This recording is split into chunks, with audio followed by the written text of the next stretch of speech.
the show that's better than kicking your shins. Welcome back to Idiot Twins. I'm Josh Miller. And I am Rhett Seaver. What's Welcome shaking back, bacon? everybody. Thank you all for listening. It is Mm-hmm. so great to know there's listeners. I completely didn't expect that. And thank you for being patient with us. We had a week off. Rhett and I were like ships in the night. We couldn't find a time, but here we are to talk about gender as filtered through disclosure and Dolly Parton's Traveling Through and Dar Williams's When I Was a Boy. Nice. So what Yeah. made you think of those songs for this subject? Well, you recommended I watch Disclosure. Yeah, Um, I and I I yeah. and I found it a very intriguing film. And I'm more the music buff, so naturally, Traveling Through was in Transamerica Yeah. with Felicity Huffman before she went to jail or was tried. Anyway, um, and Traveling Through was actually up for an Oscar, and I'm surprised that it lost because it's such a wonderful, poignant song that supersedes gender values in general. I really highly recommend you listen to it. I Um, listened to both of them. They're good. Yeah. yeah, and Dar Williams, When I Was a Boy, if we're going to talk about subverting gender norms, When I Was a Boy does that in a very unique way. I've never heard another song that subverts gender norms as succinctly and lyrically as that song does. So bravo, Dar Williams. Explain exactly what that means, subverting gender norms. Um, I'm glad you asked. Okay. So When I Was a Boy was written and sung by a girl. And she talks about when she was younger and she would ride her bike with her shirt off. And she would okay. embrace things that were a little more masculine about her, in spite of the fact that she was a woman. And that's something that society does not like, people who blur the lines between boxes. Yeah. That is not something that is readily accepted by the vast majority of people in this world. But for her to write a song called When I Was a Boy, and she even, and as someone who's kind of a little bit of a candy ass by my own vernacular. What does that mean? I don't get it. Okay, someone who is into the arts and someone who has That's great. aesthetic taste. Well, you think it's great, and I think it's great, and I've been blessed to have the good fortune to be surrounded by people who think it's great. But it's a very small pocket of society that is comfortable with men who are a bit what might be called light in the loafers. Anyway, Okay. anyway, or you get painted with that light in the loafers brush, even though you're just into more traditionally female hobbies and things. And No, she because even, traditionally female, it doesn't mean it's female. of course not. Everybody's a Again, mixture of both genders. right. And that's what When I Was a Boy is about, because she even flips it and she's like, oh, and now the man I'm with sings about when I was a girl and I picked flowers. And Yeah. it's something that, hearing her say it that way, something in me felt validated in a way. Yeah. Like, it's just, Yeah. the yin and the yang. Like, there was a show, I want to say it was in the 80s. It starred a woman named, well, among other people, it starred a woman named Molly Hannigan. It was called Herman's Head. And it's about a man named Herman and the parts of his psyche that are noodling around in his head. And there's a part of every human being, purportedly, I want to say this is Freudian or Jungian, that there's an anima and then an animus. An anima is like the lady part of a man, and the animus is like the man part of a woman. Like, these are things that pervade psychology and yet somehow have not made it into mainstream thought, I find. Yeah, because I mean, the mainstream is we're coming from a conservative Christian context in this country, Oh, so that's yes. why Yes. it's Ay, just what a that. shanda. What a shanda, the Christians, the Gentiles. Anyway, the guys are running the country, Red. What are we gonna do? Okay. I'm sorry. Right. You Exactly. said conservative Christian context, and I'm a New York liberal Jew. I had to do something. Okay. I couldn't let that Yeah. slip. You know, I had to Jew it up. Okay. By That's the way, good. Shonda is Yiddish for a scandal. So, what is Shonda? The Gentiles are running the country. Anyway, back to the matter. Back to the matter at hand, Brad. But then the anti-Semites will say you guys are running things. It's stupid. Like, it's stupid. Let's just, why can't we be friends? Anyway, okay, so Red, let's talk about disclosure now. okay, so What did you think of disclosure? I mean, it's amazing because I learned so much because like these people are amazing. Transgender. Oh, that's what I wanted to say. Before. I always mix up the gender with that because I said people are a mixture of gender, and then I realized because we were gonna say right like it's sex sex. Oh, okay. Do you want me to break down sex, gender, sexuality now? Yeah. Okay. Hi, kids. Good evening. Welcome to Dr. Miller's A&P. And I'm not talking about the supermarket. I'm talking about anatomy and physiology. We're going to break down the trifecta that confuses a lot of people, including one of my cousins, who, when I tried to explain this to him, accused... Yeah, it's stupid. He accused me of trying to have a liberal agenda. Oh, no. And as you said, Rhett, your dick doesn't vote, nor does mine. So here goes nothing, kids. We're going to break this down. We have sex, gender, and sexuality. 3 different things, interconnected. Let's break this mother down. But they don't have a bearing on affecting the other. They're all 3 separate spectrum, I think. Well, okay. Let me There's many examples of this where, there'll be a transgender man to female, but he is that's called a transgendered woman. But he's attracted to females still. All right, let's just break this down real quick. Okay. Transgender, well, before I get into the trifecta, transgender, you refer to them as the gender they're transferring to. For instance, if I were trans and became a woman, I'd be a trans woman. You focus on the destination, not where you began. Okay. So let's just set that straight. Trans women are women. Trans men are men. Right. Next, okay, let's get to this trifecta. Sex. There are 2 of them. There's a man and a woman and a mixture. There is no third sex. That's not something that exists in nature.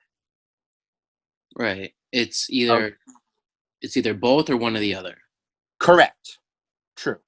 Now we have gender. Gender is an interaction between you and society. Gender is how you're perceived and also how you want to present. Okay, so I guess that's what I meant. Yeah, so I did say it correct. People are a mixture of gender because it can be psychological. Yes. Where the sex is the physical genitalia. True. Exactly. Sex is physical and gender is and people aren't necessarily a mixture of sex. Not everybody's a mixture of sex. Genitals.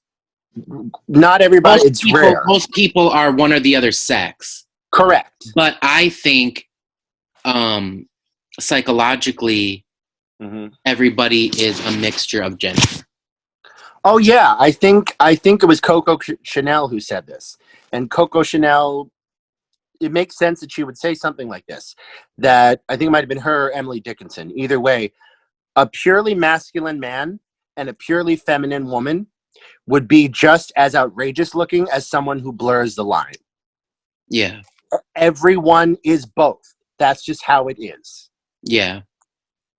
you know, and there's, you know, you want to talk about Catholic Christian doctrine.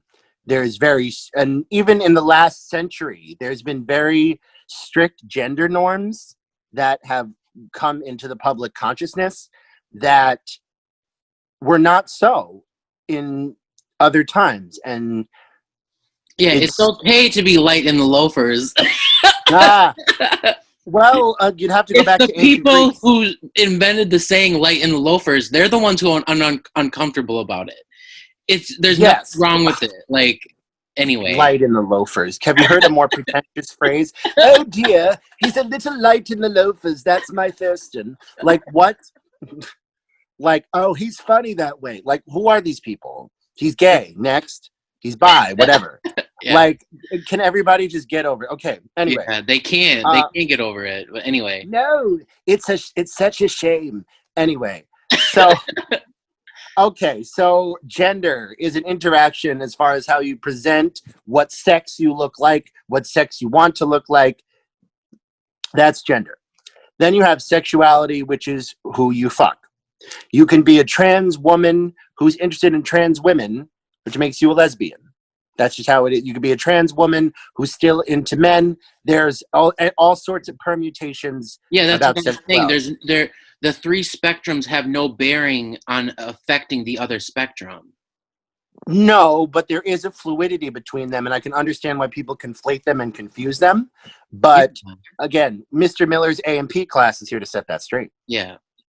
So, thank you for coming to my TED Talk. Okay, so got the two, the sex and gender. Now the sexuality. Sexuality, yeah. I just said that it's about sexuality is who you fuck. Period. Full stop. Oh, yeah. Gender is how you present. Period. Full stop. Sex is what you got.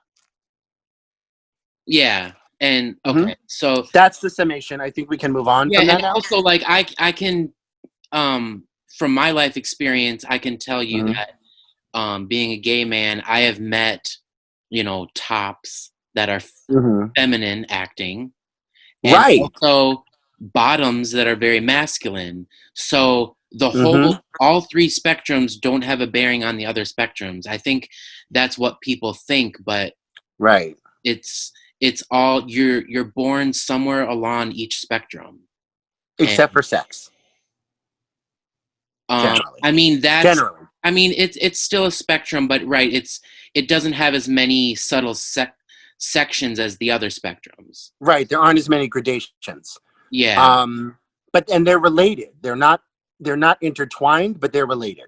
I mean, related in the sense that we're humans.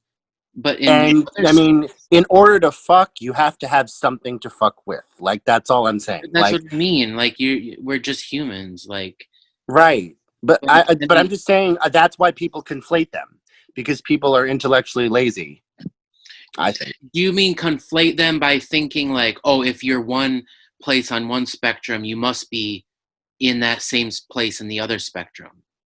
Right. Like there's. Yeah, when really it's not. It's not like that. It's you're along. I mean, maybe some people happen to be along the same part in the spectrum of two different spectrums, but I mean, that's just so much a coincidence as. Right. It's just people. Combination of things. It's just people say, oh, LGBTQIA+. It's all just alphabet soup. Like, there's a lot of that. A lot of that confusion is because of homophobia. I think a lot of people will transphobia will say they are something vague like queer, and they don't know how to identify because, you know, society's putting things into boxes and they're not necessarily everything fits in a neat box. And so I think the word trans itself is kind of transphobic because it implies that you have to transition, and a lot of people, and some people, not a lot, sorry, but some people transition and they regret it, and I think that is from society telling them they have to fit in a box, literally. Yes.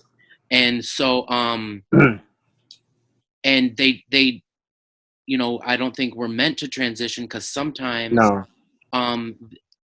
sometimes people regret it and they commit suicide or something. Mm-hmm. And so and I think it's that label of trans that was literally confusing them. Maybe they weren't trans, maybe they were somewhere in the middle of things, but it doesn't necessarily mean you need to go to one side or the other. It's life can be beautiful somewhere in the middle, and you don't have to put yourself in a box.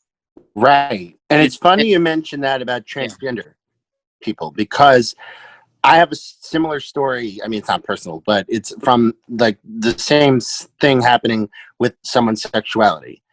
I'm sure you know who Dusty Springfield is. Yeah. Okay. She came out as bi towards the end of her life. Okay. And if you listen to the interviews, she said something along the lines of, you know, if enough people tell you something, you start to believe it. I was a tomboy and people were not comfortable, and it just it's didn't ring true with me. It seems like, no, they told you, so you believed it, which happens if you're inculcated with enough garbage. If people gaslight you, if people lie to you enough, and you eventually lose the ability to distinguish between what's true and what's not.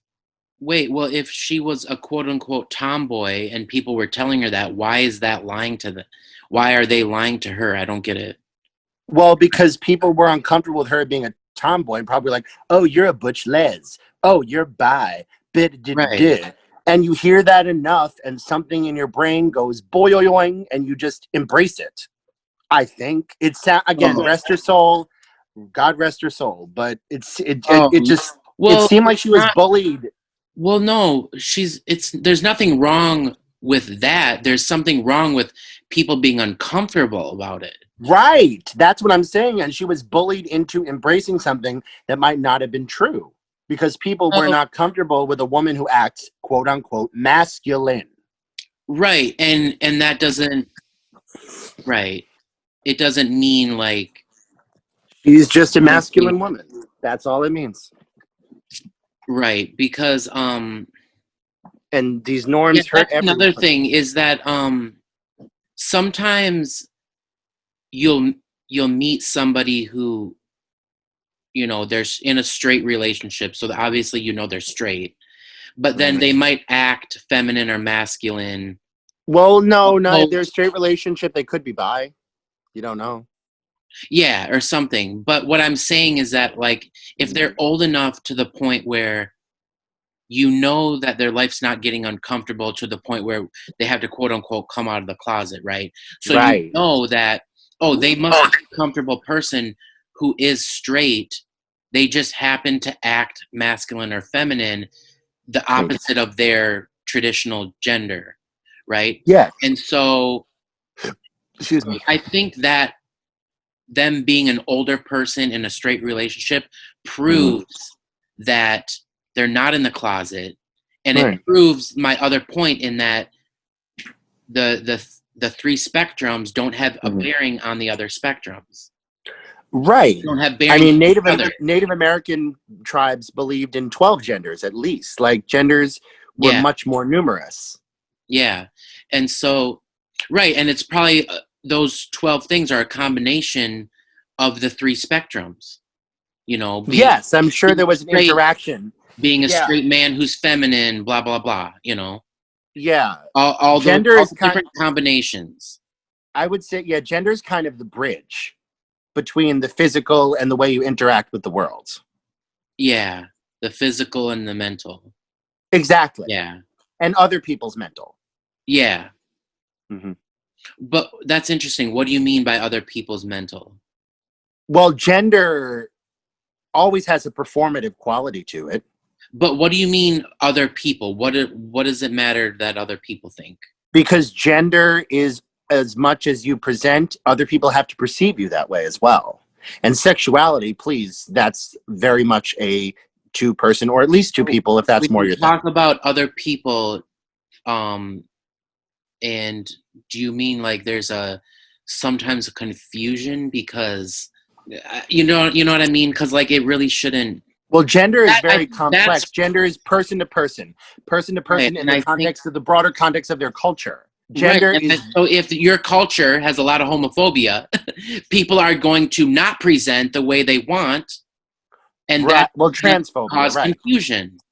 Yes, if your culture is very indoctrinated, men act this way, men play baseball, men do this, men do that, Yeah. women crochet, women sing, da da da. Okay, and so And given if you're that, a I man think who that sings, brings us a good opening to disclosure, because the idea of disclosure is mhm, that they have to, society, homophobic, transphobic mhm, society is making them, oh, you have to disclose to me what you are, mhm, so that I so that when I find out about who you are, I don't get all pissed off because of the homophobia that society has taught me.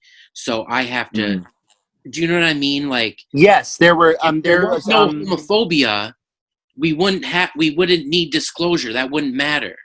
yeah, I have a couple of stories about that. Okay. I was in one of these like Facebook groups or something, and there was a guy who said, "Hey, so I'm with a trans woman who I just found out is a trans woman. She Mhm. disclosed to me after 2 weeks, and I immediately dumped her because she was dishonest from the jump." And I was like, you don't deserve this woman because she doesn't owe you an explanation of her entire life from the jump. Yeah. There's always in every relationship, there's always a disclosure. There's always a stripping off of pretenses. That just is natural. And you don't just meet a person and spew your life. Blah, blah, blah, blah, blah, like, it doesn't happen. Yeah. It doesn't happen. Yeah. So disclosure is something that might piss people off if they're not open-minded enough to embrace a person for the entirety of who they are. Yeah. And Because everybody has something about their life that everybody would want them to disclose right away. So you're yes, being a hypocrite when you didn't disclose your bullshit right away to that person as well.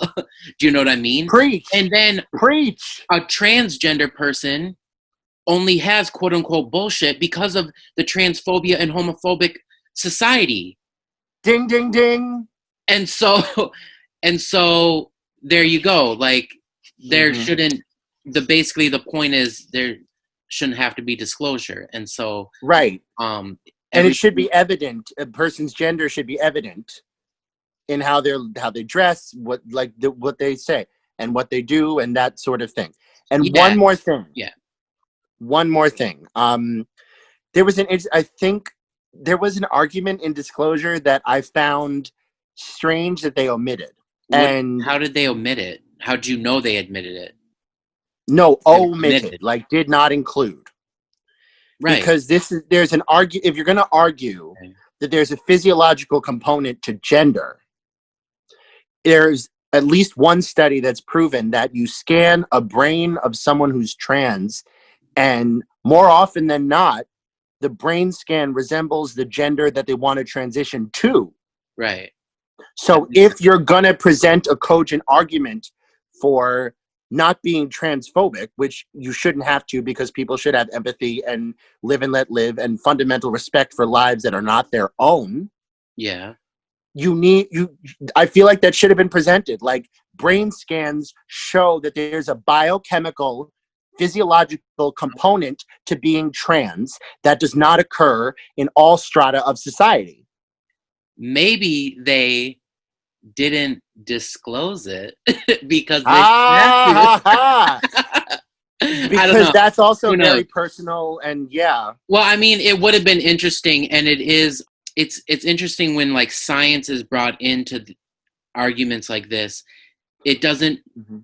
necessarily matter to somebody who reads the Bible and isn't scientific. So, like, Right. you're not gonna win those people over anyway. So it's like, But as the lyric in Traveling Through says, God okay, made me for a reason, and nothing is in vain. Redemption yeah, comes in many shapes with many kinds of pain. Oh, sweet Jesus, keep me out there. If you're out there, keep me ever close to you as I'm stumbling, tumbling, wondering as I'm traveling through. And we're all just wow, traveling through. At the end of the day, life is not forever. yeah, Hug a weirdo, kiss a stranger, listen to your fountain pen. I'm sorry, I'm lapsing into Mel Brooks. Anyway, listen to your inkwell, marry your fountain pen. It's a beautiful thing, children. Anyway. Yeah. So Disclosure is an amazing film on Netflix. Everybody should see it because it, explains how, since the beginning of film history, trans people have been like basically maligned and laughed at and seen as a joke, and they are real people with, stories. And I think just the whole philosophy, like it always brings me to the big philosophies of things, right? Because and they don't really get, they just are explaining their life experiences of how they're always bullied and everything, even by the media and the film that hired them to and gave them a job, but then they have to act in this role that was written probably by a cis person, and likely. So they have to, even to this day, a lot of trans people have to act in roles that are the ideas of cis people. And so that's really weird. There should be, more trans, filmmakers, for trans people. Voices that need to be heard. Yeah. And so I think, it made me think of how I believe the universe created positive and negative forces. Yes. Because you can't really appreciate the positive unless it has the backdrop of negativity, right? And a lot of bad things that happen, a lot of good things that happen only happen because something bad happens first. Correct. In reaction. And so I think transgender people have been given a great gift of, because they have to go through so much bullshit and negativity in their life. They actually, if you survive, you can become a very smart, amazing person, like strong, amazing, kind person, in response to that. And a lot of transgender people I've met are amazing, because they've been through so much shit that you can't, I guess, you ultimately just become an amazing person when the coal has to be under pressure to be a diamond. Yeah, exactly. You just, if you're a survivor, you're gonna just evolve, flourish. Yeah, you're gonna evolve. Yes. To an amazing person. And so a lot of amazing people, amazing transgender people, are interviewed in this movie, and are very Laverne successful. Cox, Yeah, Candace Cain.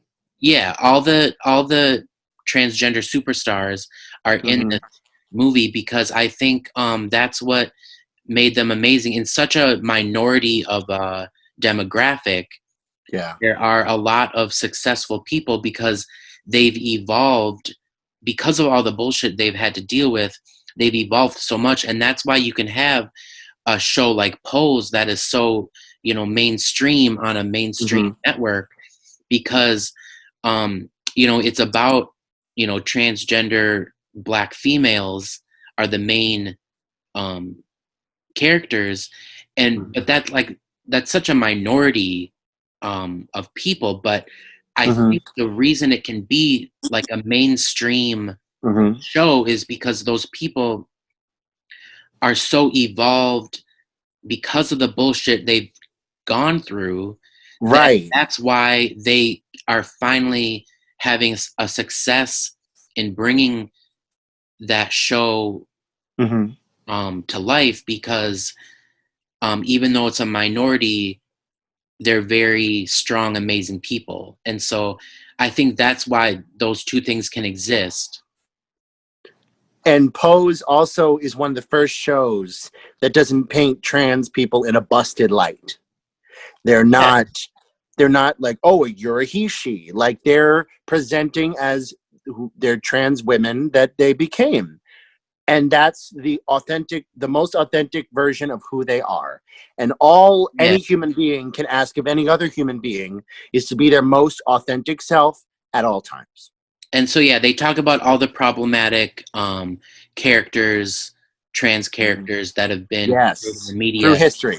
Yeah, it's just what's interesting is that it is a lot of negativity, but I mean, unfortunately, that's the pressure on the coal that made it a diamond. Well, no, but that's like the way transgender people have had to live their lives in that negativity in real life.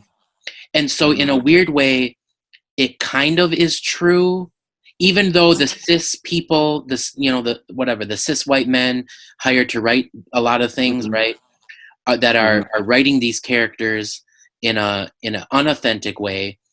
Their negative perspective towards trans people, whether a trans person is actually being hired to fit the role, right? A lot of non-transgender people are portraying transgender people, and that's you could say that's not right, but and so even though there's a lot of negative portrayals, that actually in a weird way there is a little bit of authenticity in that, and just in terms of negativity, because the characters are being portrayed in a negative way, but ultimately that's the negativity they've had to go through throughout the let's just say the last 100 years. Obviously even worse shit before that.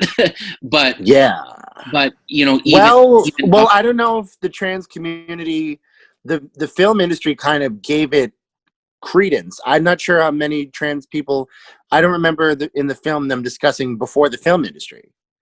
No, I know. I'm just saying,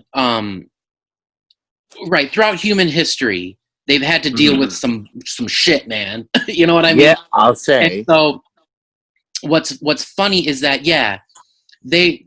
so when trans people grow up and look at all the negative portrayals of them in the media, the weird thing about that is that, it is false and negative, but it's ironically true in a way, because they are living their real lives in being perceived in negative, false ways.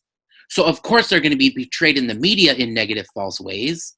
That's how it works. So in a weird way, it is authentic, even though it's not authentic. Yeah. Do you know what? It's weird, right? Yeah, well, it's inauthentic. Ultimately, art captures. Right. Art captures the zeitgeist. Yeah, life. Art imitates life, and so even if it doesn't do it quote unquote authentically, ultimately you could argue everything's authentic because it really happened in real life. Whether you're watching a movie that is, it's a false artifice of life, it still can only authentically be life. So even though there's a lot of negative portrayals of trans people, at least there's that authenticity of the negativity they've had to deal with, if that makes sense. Right. So what's interesting is that, I think the most maligned people in society will have the biggest laugh in the end, because the bullshit they have to deal with, all the oppressed demographics, they are going to evolve more because of the crap they have to go through by the the quote unquote straight white cis male society, normalcy, quote unquote. And so being oppressed, they're gonna be the ones who evolve more. So in a weird way, if you are a perfect person, quote unquote, so in this society, if you are a straight white cis male, right, nothing wrong with you, quote unquote, then you're not going to evolve or become an interesting person at all.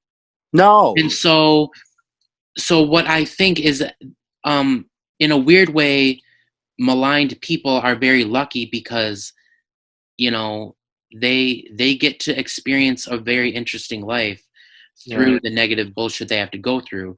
And so my ultimate point is, I think we just have to be thankful for that. Like, I mean, this sounds like, I'm being condescending, or I'm being, in a weird way, trivializing things, but I completely am not trying to do that. I sincerely am just trying to see the positive aspects of, the negative phobias in our society.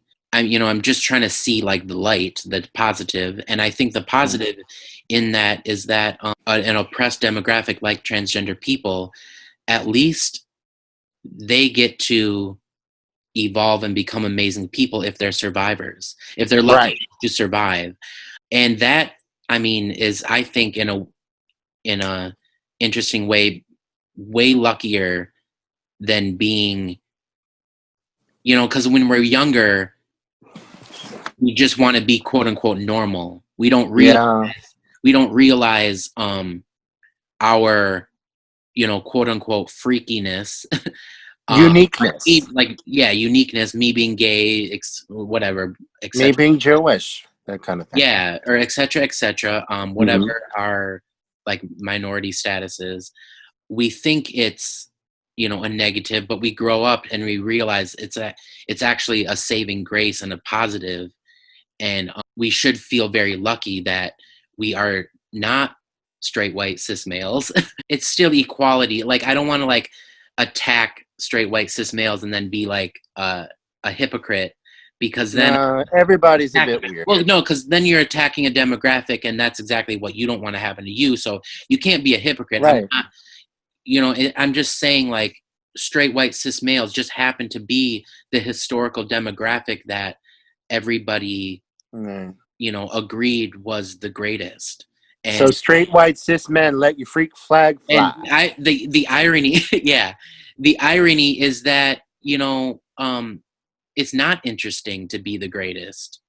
It's actually interesting to be something else, because you get a different perspective that evolves you in a more interesting way. And so I think that's what people have to realize, that ultimately you are very lucky to be who you are, and you should embrace who you are. And I think it was ultimately the philosophical, thing that watching that documentary taught me, was that even though, they don't address that philosophy, because if they did, it would be weird, like, oh, they're patting themselves on the back. They just explain their, their life experience in the documentary, and it's amazing. It's it's really eye-opening, beautiful. And so everybody should see it, and there you go. All right. The show was better than kicking your shins. Say goodbye to the idiot twins. See ya. Thanks, everybody. Peace.